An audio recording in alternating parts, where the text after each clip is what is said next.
The inspiration behind this piece was boxes. Boxes collected on my journeys back from work as I walked up the Northcote Road, and there'd be lots and lots put out for recycling outside all the shops.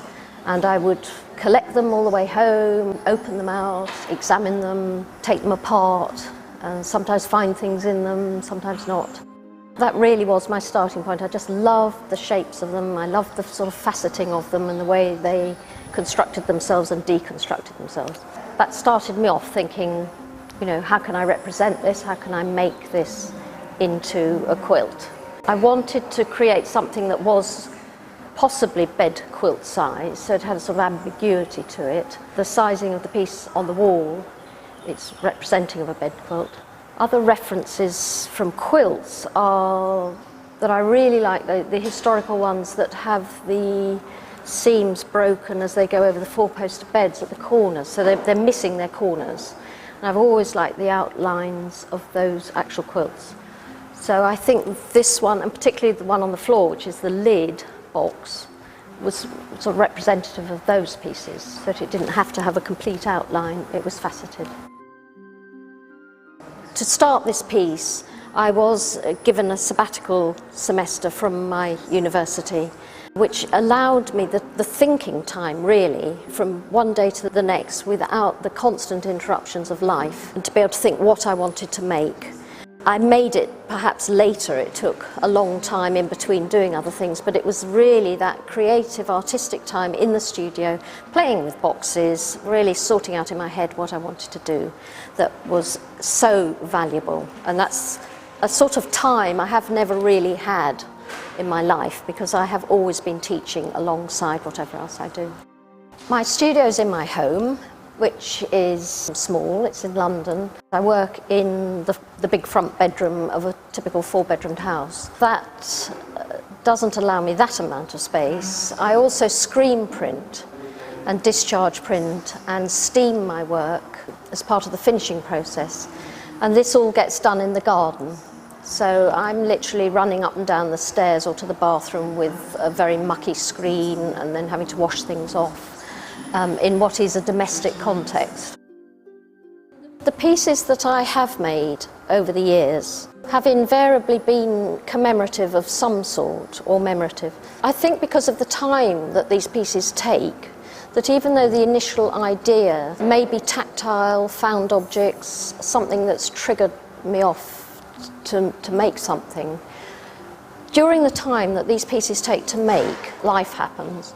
And therefore, these pieces take on the sort of context of that time in your life, and they become very personalised by that. This piece started its life at a time when I was facing redundancy and feeling the effects of that, and that, you know, one was sort of washed up, empty box, you know, squashed on the road, run over, whatever. It was that feeling that I felt about these empty boxes, and it sort of coincided with that timing.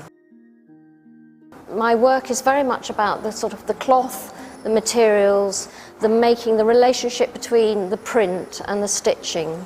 I will start off by bonding together the fabrics, and in this case it's cotton on the underneath. There is an interfacing in the middle with a bond web and gluey sort of substance, and silk on the top. So I'm making a sort of a sandwich, a quilt, and then the whole piece is stitched together. The cloth is all pre-dyed black by myself so that I know what it will discharge to. The stitching is making the thing very solid for me. I enjoy the lines. I enjoy even the hours spent doing the stitching, because it gives me a sort of contemplation time, thinking time. I sample and find out whether I want, what width I want the stitching, find lots of ingenious ways with masking tape of being able to stitch in straight lines. It's just an important part that also makes it a quilt. The detailing here, seen here with this line coming in with the tiny burnt holes, is in fact where the sellotape or the tape, packing tape, appears on the lid, and it's actually the same width as the sort of brown packing tape that you buy. These points of this cross join up in the eye anyway, so that you can actually see where the piece would have been constructed. I do think it's one of the most difficult things in the world to do, to embed contemporary quilt within the beautiful historic pieces that are known and loved. And you know, contemporary quilt makers are not necessarily following exactly in that tradition, and nor am I.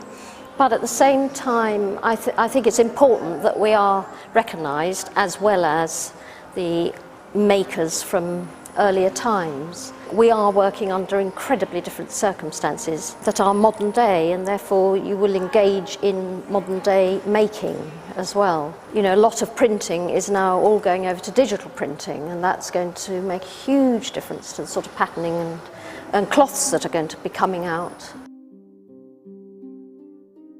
So finally, this piece has coincided with the death of my father, and I would like to sort of commemorate it to him in a way, but all the way through towards the end I kept saying, hang on in there, you know, I'm going to have this piece in the V&A.